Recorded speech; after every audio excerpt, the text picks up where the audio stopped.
Dan adjusted the straps on his worn backpack as he stepped into the crowded corridor of the Orion space station. The hum of machinery and the occasional clatter of metal echoed off the walls, mixing with the low murmur of aliens and humans alike. It was a strange place for a human like him, a technician in charge of minor repairs, a cog in the massive rotating wheel of a station filled with species he barely understood. Yet here he was, stuck with no private quarters and little choice but to share an apartment with someone completely alien. When he first moved in, the building administrator had introduced him to his new roommate with a brief, awkward gesture toward a closed door. "Valari, keep to yourself. Don't touch anything," the administrator had said. Dan had nodded politely, figuring that was normal alien etiquette. He didn't know it then, but Lyra, the Valari woman behind that door, was unlike anyone he had ever met. Lyra rarely spoke. She moved silently through the apartment, always careful to avoid direct contact. Her eyes were large and reflective, like dark liquid mirrors, and her hair seemed to shift subtly, almost like leaves rustling in a gentle breeze. She carried a small metal container filled with soil everywhere she went, treating it with a reverence that puzzled Dan. Despite their awkward roommate arrangement, he had started to notice strange patterns in her behavior. She ate luminous fruits that glowed faintly, nibbled at them slowly, and sometimes seemed to draw strength from them. She slept very little, curling into herself at odd times of the day. She locked the bathroom door whenever she bathed, and she warned him, once very sternly, never to enter the bathroom while she was inside. Dan had complied. After all, boundaries were boundaries, no matter how odd the reason. But that evening, everything changed. The station's artificial gravity had a minor glitch, causing the water and air circulation systems to malfunction in their sector. Steam began spilling from the bathroom vent, curling into the hallway in thick clouds.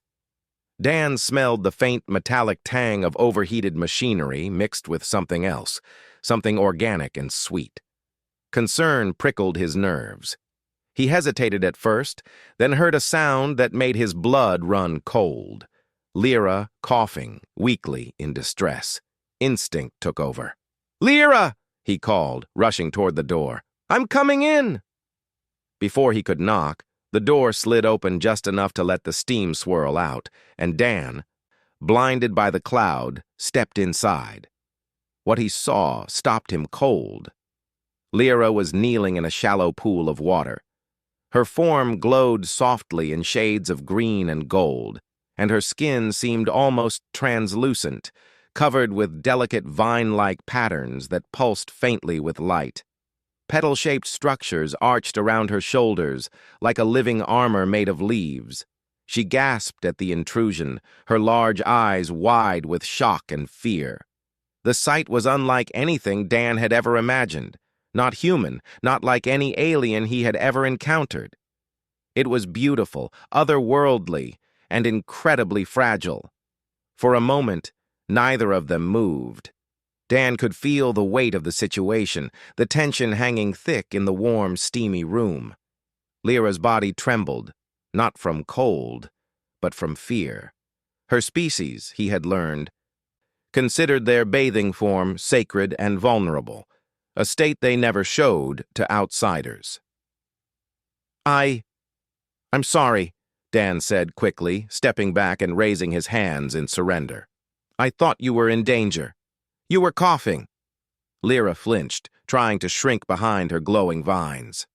You should not have entered," she whispered. Her voice was soft, but sharp with warning. "Humans, they are not to see this. It is shameful. It is dangerous." Dan swallowed, unsure what dangerous meant in this context. "I wasn't trying to. I just heard you struggling. You could have been hurt." Her vines quivered, brushing the water around her. "You must not tell anyone," she said urgently. "If they find out, they will not understand. I will lose everything." Dan nodded, trying to reassure her. I won't tell anyone, I promise. I wanted to help. Slowly, carefully, he moved closer and extended his hand, not touching her directly, just offering support. She hesitated, her eyes darting toward him and then back to the shimmering pool. After a tense moment, she reached out, letting him help her find balance. He handed her the metal container of soil she had dropped, and her fingers brushed his lightly. That small contact sent a strange warmth through him, a mixture of relief and awe. You are different from what I expected, Lyra murmured, her voice still trembling. I thought humans were careless, cruel, unpredictable. You are neither. Dan smiled faintly, even though he was still stunned by her glowing form. Humans are a lot of things, he said. Some are careless, some are cruel, but we try to help. That's all I did. Lyra's gaze softened slightly. You stayed, even after seeing me like this. Most would have run, or worse. She didn't elaborate, but Dan understood the weight behind her words. As she began to relax, he noticed her glow dim slightly, her vines curling tighter around her. Are you okay? He asked gently. I need soil, she said, her voice faint. Without it, I will weaken. My people. They do not allow this outside our homeworld. I cannot ask for help, not from anyone. Dan frowned. So, this is why you carry the container everywhere? Lyra nodded. It sustains me. This form, it is my true body. Not hiding, not pretending. But it is fragile. Without the minerals and nutrients, I cannot survive long. Dan was silent for a moment, thinking. Then he said, If you need help, I can help. I don't care what your people say. I know a lot about the station's storage areas. I can find the minerals you need. Lyra's eyes widened. You would do this? Dan shrugged, trying to keep his tone casual. I'm your roommate. I figure that counts for something. A tense silence followed. Steam swirled around them, curling in the corners of the bathroom. Lyra finally lowered the glowing vines from her shoulders, letting the warmth of the water envelop her. You are very strange, human. Most would have run, or feared me. I'm not most humans, Dan said simply. I don't run from people who need help. Her gaze lingered on him, and for the first time, there was a spark of trust in her eyes. It was fragile, delicate, but real. Perhaps you were meant to see me, she whispered. Not by accident, but by fate. Dan blinked, unsure what to say. Fate? Maybe. Or maybe it was just bad luck with the station's plumbing. Either way, he felt a strange connection to her. Something beyond species, beyond appearances. Something that mattered more than anything he had encountered on this station. He helped her gather her things, careful not to touch her directly. She wrapped herself in a soft, leaf-like fabric she carried, her glow dimming as she regained some composure. I must recover, she said. Do not enter again. Not until I call you. I won't, Dan promised. I wanted you to be safe.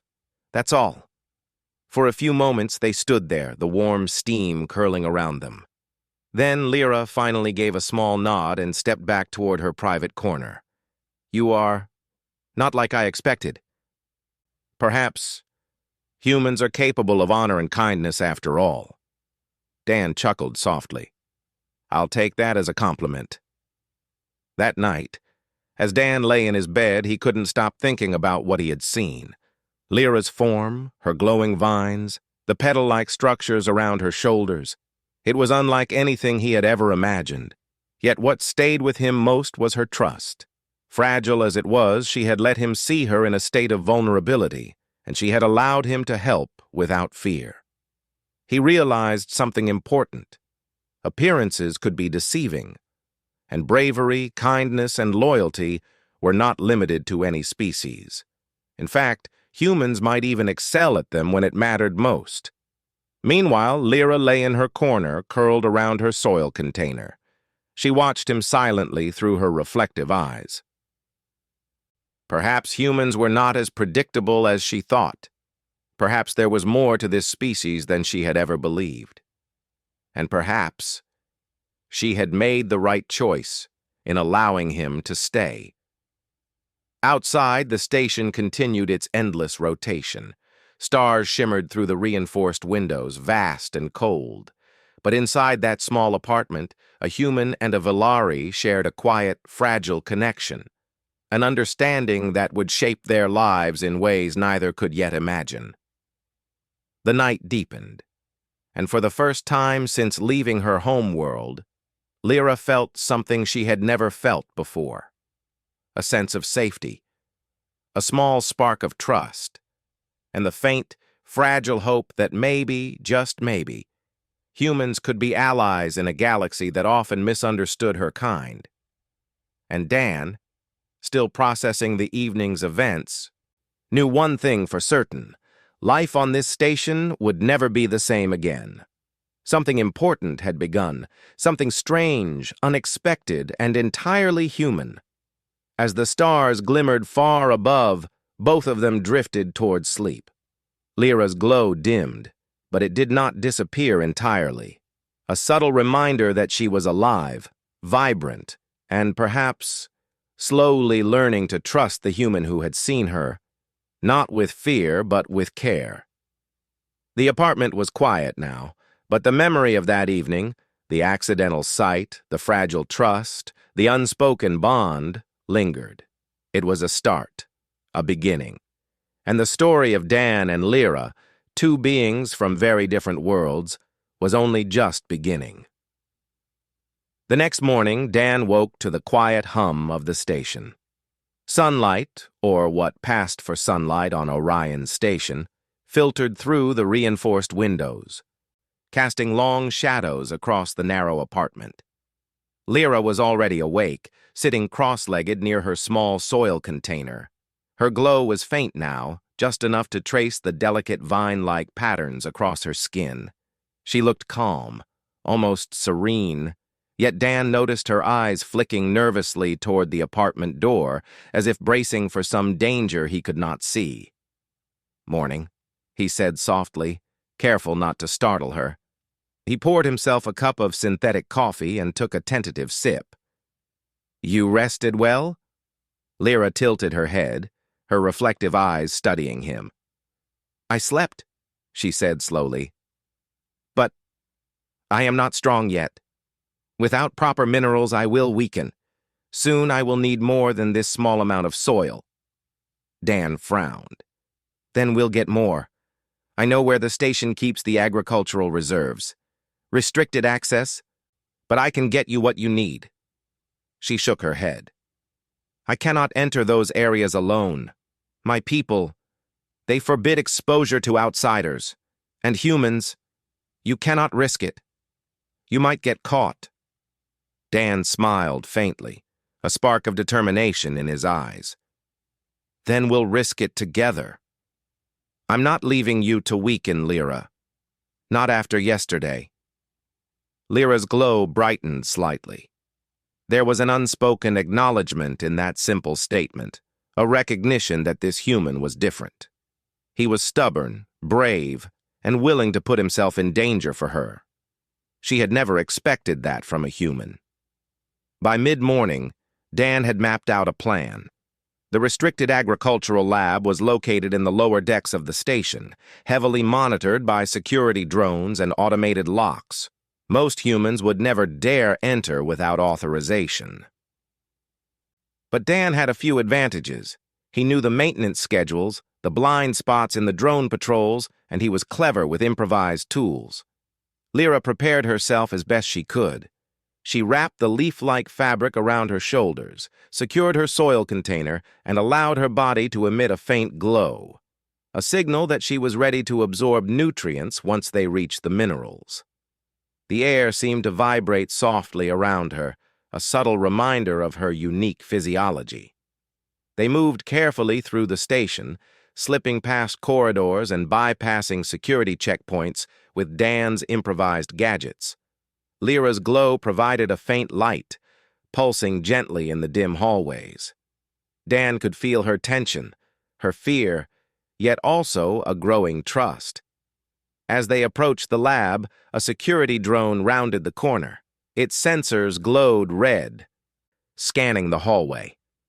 Dan froze, signaling to Lyra to stay behind a bulkhead. He quickly grabbed a maintenance panel and created a distraction, a burst of sparks that drew the drone's attention.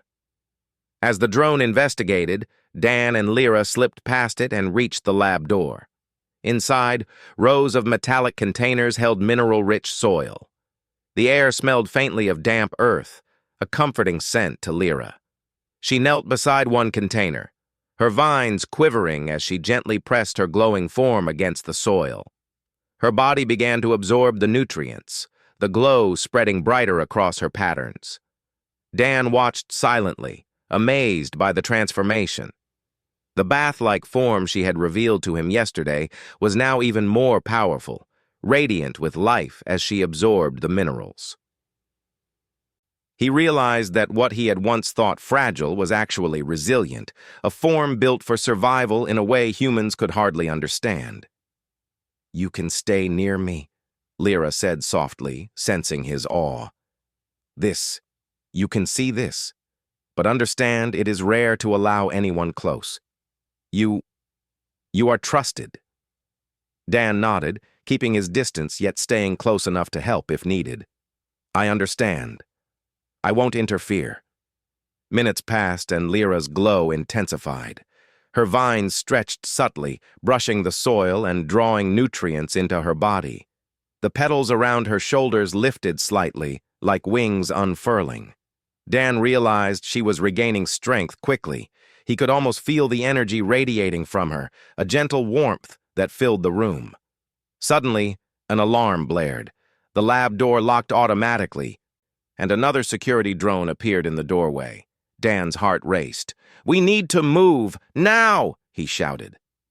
Lyra's glow dimmed slightly as she finished absorbing the minerals. She extended her vines, creating a subtle barrier between them and the drone. Dan grabbed the remaining soil container, and together they ran toward the exit. The drone fired a stun beam, but Lyra's quick reflexes and her plant-like extensions deflected it just enough to give them time to reach the maintenance hatch. They crawled through narrow ventilation shafts, twisting and turning until they reached a hidden exit in the lower decks. Dan wiped sweat from his forehead, glancing at Lyra. She was breathing lightly, her glow steady now, a sign of full recovery. "You did well," she said softly, her eyes meeting his. "Most humans would have panicked." You are clever and brave." Dan shrugged, though a small smile tugged at his lips. "I just didn't want to see you weaken. And besides, I'm pretty good with improvisation." She tilted her head, studying him. "You risked a lot for me. Not many would. Most, they fear what they do not understand. You faced it." Dan felt a warmth in his chest, a mixture of pride and something else he could not name. "I guess that makes me different," he said simply. Lyra's glow pulsed gently, a soft, rhythmic light. "Perhaps humans are not as predictable as I thought. I am learning." They returned to their apartment, the stolen minerals safely in Lyra's container. She absorbed them quietly, her glow now soft and steady, the patterns on her body vibrant once more. Dan watched, fascinated by the grace and strength of her form. He realized that humans were not the only species capable of resilience. Lyra embodied survival in a way he could only admire. That evening, the two of them sat quietly in the small apartment. Lyra had returned the glow to a faint shimmer, no longer bright but still visible, a reminder of her vitality. Dan prepared a simple meal, synthetic protein packs for himself, and a few edible minerals mixed for her species. You helped me, she said quietly. Not because of duty, not because of expectation, but because you chose to. That is rare. That is human. Dan looked at her and smiled. I help because it's the right thing to do. That's what being human is sometimes. We look out for each other, even when it's hard or dangerous. She studied him, her reflective eyes softening. You understand more than I expected. Perhaps humans can be allies, not just in survival, but in trust. Dan nodded, feeling a deep sense of connection. Trust is earned, Lyra, and you've earned mine by letting me help. For the first time, Lyra allowed herself to relax completely in his presence. She curled around her soil container, petals rising slightly in a gentle, protective gesture. Dan understood that she had never shared this part of herself willingly with anyone outside her species. Her trust was fragile, precious, and entirely hers to give. Days passed. They established a routine, Dan helping Lyra maintain her strength, learning more about her species, and slowly discovering the secrets of Valari biology and culture. He marveled at her resilience, her intelligence, and her ability to survive in ways he could never fully comprehend. Lyra, in turn, began to respect the human spirit, his courage, his cleverness, and his unwavering commitment to do what was right. One evening, as the station rotated and stars flickered through the reinforced windows, Lyra turned to Dan. You saw my true form, and you stayed. That means more than you know. Dan smiled, shrugging. I told you. Roommates look out for each other. That's all. She let out a soft, almost melodic sigh. Perhaps that is enough. For now. But I think there will be more challenges. We must be ready. Together. Dan felt a thrill of anticipation.